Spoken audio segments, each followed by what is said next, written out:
सबसे पहले बात करते हैं हिंदी के अंदर चार चीजें हैं, सबको पता है, जैसे इंग्लिश के अंदर होता है, हिंदी के अंदर भी चार चीजें हैं, जैसे पैसेज है ना, उसकी क्या है मार्किंग 14 मार्किंग, उसके अलावा ग्रामर। अब ये जो ग्रामर है ना, ये हिंदी ग्रामर है, इंग्लिश ग्रामर नहीं है। इंग्लिश ग्रामर तो बड़ी आसान सी होती थी, ये हिंदी ग्रामर है बेटा, इसको हल्के में मत लेना क्योंकि इसमें बच्चे बहुत गलती करते हैं और ये 16 मार्क्स की है। उसके अलावा राइटिंग जो है सबसे इंपॉर्टेंट तुम्हारे लिए होने वाला है राइटिंग, क्योंकि ये 20 नंबर का है। अब तुम बोलोगे भैया लिटरेचर तो 30 का है, लिटरेचर जो है ना उसके अंदर सबके नंबर आ जाते हैं, हिंदी के अंदर नंबर कहां कटेंगे अभी बता रहा हूं। सबसे पहला कटेगा राइटिंग के अंदर, दूसरा कटेगा ग्रामर के अंदर। है भैया हमें तो लगता था अपठित गद्यांश के अंदर नंबर कटेंगे, नहीं, अपठित गद्यांश सिंपल आता है पेपर के अंदर, बोर्ड एग्जाम के अंदर, मतलब थोड़ा सा तो टफ आएगा ही, बट ऐसा नहीं आएगा कि बहुत खतरनाक हो जाएगा, तुम्हें कुछ समझ ही नहीं आ रहा है, ऐसा बहुत कम होता है। मेनली देखा गया है कि ये आसान होता है।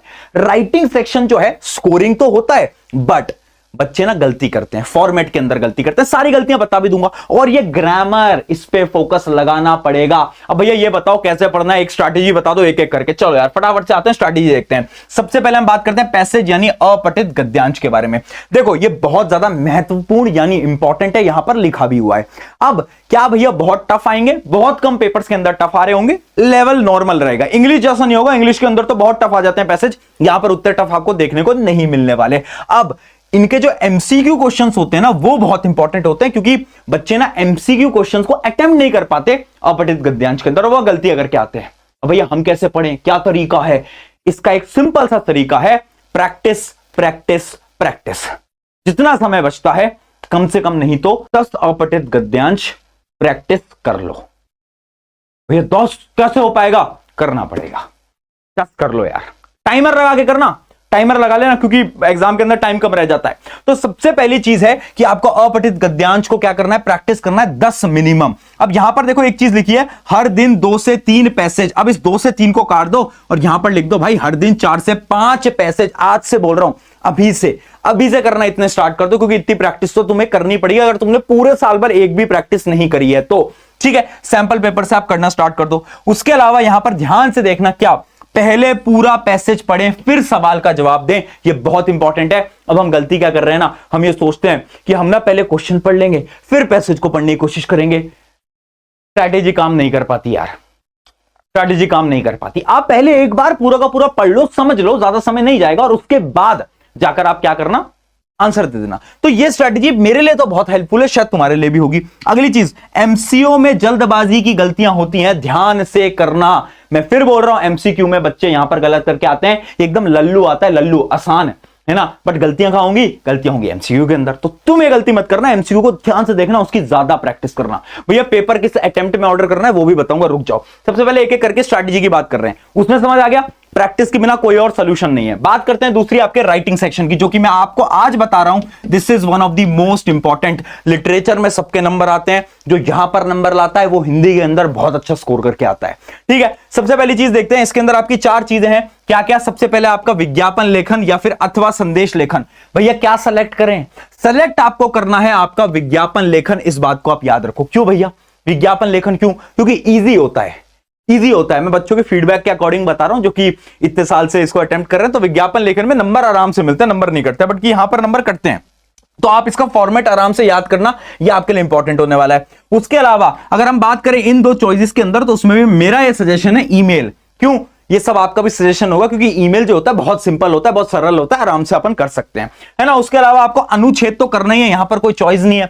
और आपका बच जाता है पत्र लेखन। अब सबसे इंपॉर्टेंट क्या है भैया? सबसे इंपॉर्टेंट है अनुच्छेद लेखन। ये सबसे इजी भी है और सबसे ज्यादा स्कोरिंग भी है, सबसे ज्यादा स्कोरिंग है।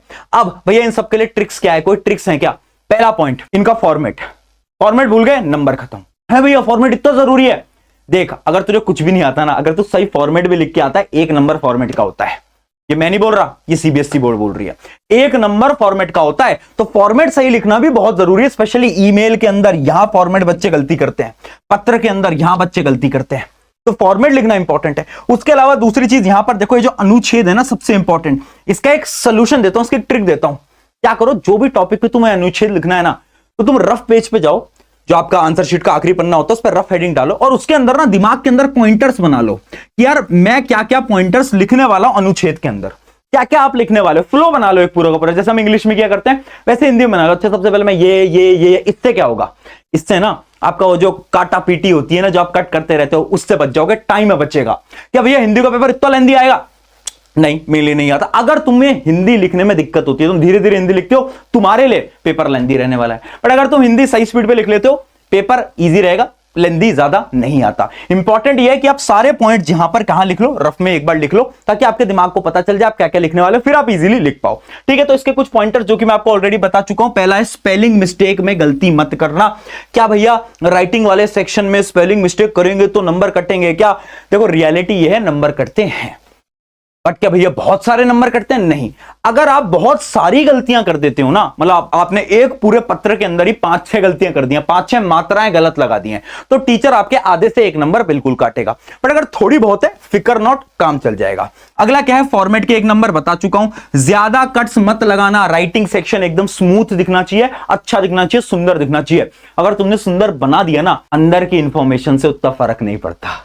सुंदर दिखना चाहिए, अंदर की इंफॉर्मेशन थोड़ी बहुत ऊपर नीचे होगी, काम बन जाएगा, मार्क्स उतने नहीं कटेंगे। ठीक है, ये हो गई आपकी किसकी, राइटिंग सेक्शन की बात। अब बात करते हैं लिटरेचर। लिटरेचर जो होता है सबसे ज्यादा मार्क्स का आ रहा होता है, बट ये सबसे इजी होता है यार।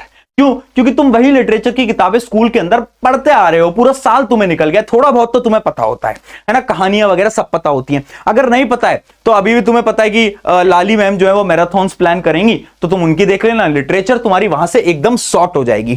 ठीक है, अब देखो यहां पर 2 कोर्सेज हैं, एक आपका हिंदी ए है, एक आपका हिंदी बी है ना, अलग अलग किताबें हैं दोनों के अंदर। बट एक चीज क्या तुमने नोट करी है, तुम्हारे टीचर ने भी ये बताया होगा कि जैसे अपना ये कोर्स ए है ना, तो इसमें एक बुक है क्षितिज, जिससे कि हमेशा शॉर्ट आंसर्स पूछे जाते हैं, नोट करिए, और दूसरी किताब है कृतिका, जिससे हमेशा लॉन्ग आंसर पूछे जाते हैं। सिमिलरली आपका कोर्स बी में सेम ही चीज है कि यहां पर जो स्पर्श है उससे शॉर्ट आते हैं और संचयन से क्या आते हैं, आपके लॉन्ग आते हैं, है ना। तो यानी जब आपको पता है कि इन बुक्स से शॉर्ट आने, इनसे लॉन्ग आने, तो उस अकॉर्डिंग क्वेश्चंस की प्रैक्टिस करो ना, उन्हीं क्वेश्चंस की प्रैक्टिस करो ना, यानी इस किताब से लॉन्ग करो, इससे शॉर्ट करो। अब आप इन किताबों से बैठ के शॉर्ट आंसर प्रैक्टिस कर रहे हो, उसका क्या फायदा? पैटर्न देखो ना, तो ये एनालिसिस आपको करना पड़ता है। अब ये क्या स्ट्रैटेजी है लिटरेचर के अंदर? बहुत सिंपल सी स्ट्रैटेजी है। सबसे पहले तुम्हें समरी पढ़ लेनी है। मैं बोलूंगा अगर तुम लेक्चर देखना चाहते हो, पहले जाओ एक बार लेक्चर वगैरह देख लो, ताकि तुम्हें स्टोरी समझ आ जाए फटाफट से, ज्यादा समय नहीं लगाना। उसके बाद तुम एक बार समरी पढ़ सकते हो, है ना। अब वो समय नहीं है कि तुम किताब पूरी रीड करोगे, अगर वो करते रह जाओगे तो नहीं हो पाएगा। तो तुम्हें क्या करना है, सबसे पहले यार समरी उठाओ और समरी पढ़ना स्टार्ट करो। उसके बाद तुम पीवाईक्यू जरूर करना, बहुत इंपॉर्टेंट है। ये छोड़ दिया ना तो दिक्कत हो जाएगी। क्यों? क्योंकि हिंदी के अंदर ना पीवाईक्यू सिमिलर आते हैं, यानी हर साल पेपर सेम ही आ रहा है, ज्यादा डिफरेंस नहीं आ रहा है। हाँ, थोड़ी बहुत जो वर्डिंग्स होती है उनको बदला जाता है, जैसे इंग्लिश के अंदर भी सेम ही आता है, बट वर्ड्स को बदला जाता है लिटरेचर के अंदर, तो वहां पर भी थोड़े बहुत वर्ड्स तुम्हारे बदलेंगे, उससे तुम्हें कंफ्यूज नहीं होना। अगर प्रीवियस ईयर क्वेश्चन प्रैक्टिस कर लिए, हिंदी लिटरेचर तुम्हारी बहुत इजीली सॉर्ट हो जाएगी। मैं बोल रहा हूं आसान पेपर आता है लिटरेचर की साइड से, कोई टफनेस तुम्हें नहीं दिखने वाली। अगली चीज, सेम बुक वाले आंसर्स लिखना बंद कर दो। वो जो बुकिश लैंग्वेज है ना, एकदम तुम सेम उठाकर कर रहे हो, उसको थोड़ा कम कर दो यार।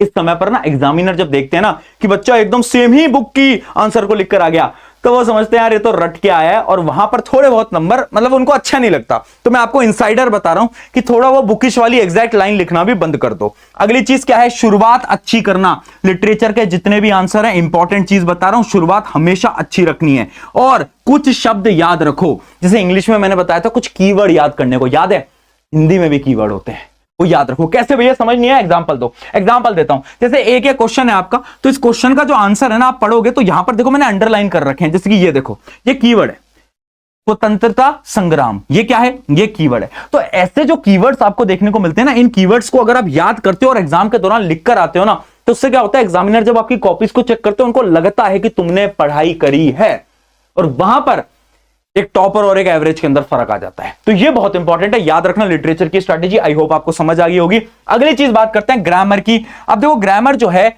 बहुत, मतलब मैं ऐसा नहीं बोल रहा कि ग्रामर बहुत टफ आ जाएगी, तुम्हें डरा रहा हूं, नहीं, बट देखो हिंदी ग्रामर ऐसी चीज है ना जो कि हर किसी के हाथ का खेल नहीं होता। इंग्लिश ग्रामर तो कोई भी सॉल्व कर सकता है, बट हिंदी ग्रामर को सॉल्व करना थोड़ा सा मुश्किल होता है। इसलिए मैं अभी से सजेस्ट कर रहा हूं कि प्रैक्टिस कर लेना यार, है ना। तुम बिना प्रैक्टिस करे ग्रामर जा रहे हो, जैसे कि तुमने इंग्लिश में करा था, काम नहीं चलेगा। हिंदी के अंदर थोड़ी थोड़ी प्रैक्टिस करनी पड़ेगी।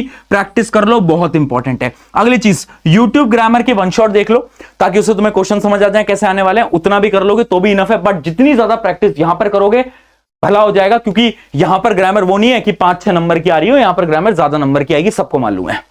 ठीक है, तो यह आपका क्या हो गया, पूरा का पूरा फ्लो हो गया। अब आपके मन में सवाल आ रहा होगा कि अटेम्प्टिंग स्ट्रैटेजी क्या रहने वाली है, कैसे हमें चीजों को अटेम्प्ट करना है। तो वो आप याद रखना, सबसे पहले मैं आपको सजेस्ट करूंगा, बहुत सारे लोग बोलते हैं अपठित गद्यांश को पहले कर लो, बट मेरा ऐसा सजेशन है कि अगर आपको अपना समय लगाना है तो सबसे पहले मोस्ट स्कोरिंग वाले पे लगाओ। यानी तुम जाओ सबसे पहले तुम अपना राइटिंग सेक्शन लिख दो, क्योंकि राइटिंग सेक्शन जो होता है ना, अगर तुम शुरुआत में अटेम्प्ट करते हो तो तुम अच्छी तरीके से लिखते हो, सुंदर बनाओगे। तो राइटिंग सेक्शन वाला जो है सारा तुमने अटेम्प्ट कर दिया, इजी भी होता है, तुम्हें याद भी होता है, फॉर्मेट दिमाग में याद है।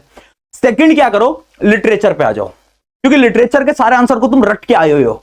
अगर एग्जाम के दौरान तुम एग्जाम के अंदर वो सारे के सारे आंसर भूल गए तो दिक्कत नहीं हो जाएगी। तो तुम्हें क्या करना है, तुम जितना भी रट के आए हो, राइटिंग के बाद लिटरेचर उठा ली, फिर उसके बाद अपठित गद्यांश और लास्ट में ग्रामर। क्योंकि ग्रामर जो है ना, वो तो तुम लास्ट में अटेम्प्ट करो, उसमें ज्यादा कोई सोचने वोचने वाली चीज नहीं है, वो तो तुम कर लोगे, है ना, टाइम बचता है लास्ट में, उससे आराम से कर सकते हो। बट ये जो फ्लो है ना, अगर तुम इसमें अटेम्प्ट करके आते हो, काम चल जाएगा। अब कुछ 1 to 1 टिप देखो, याद रखना। पहली चीज, मात्राएं चेक कर लेना प्लीज, मैं हाथ जोड़ के निवेदन कर रहा हूं, मात्राओं में गलती मत करना। मैं ये नहीं चाहता मेरे स्टूडेंट्स, मेरे बच्चों, तुमने बहुत मेहनत करी थी साइंस में, तुमने बहुत मेहनत करी, एसएसटी में तुम्हारे मार्क्स अच्छे आ रहे हैं, इस हिंदी की वजह से तुम्हारी परसेंटेज खराब नहीं होनी चाहिए, है ना। प्रशांत भाई ने बहुत एफर्ट लगाए हैं तुम्हारे साथ, अब वो मेहनत खराब मत करना, हिंदी में भी प्लीज मेहनत करो और अच्छे मार्क्स लेकर आओ। अगली चीज, इंपॉर्टेंट पॉइंट को अंडरलाइन कर लेना, जैसे इंग्लिश की स्ट्रैटेजी है। अगला, राइटिंग सेक्शन का फॉर्मेट जरूर याद रखना।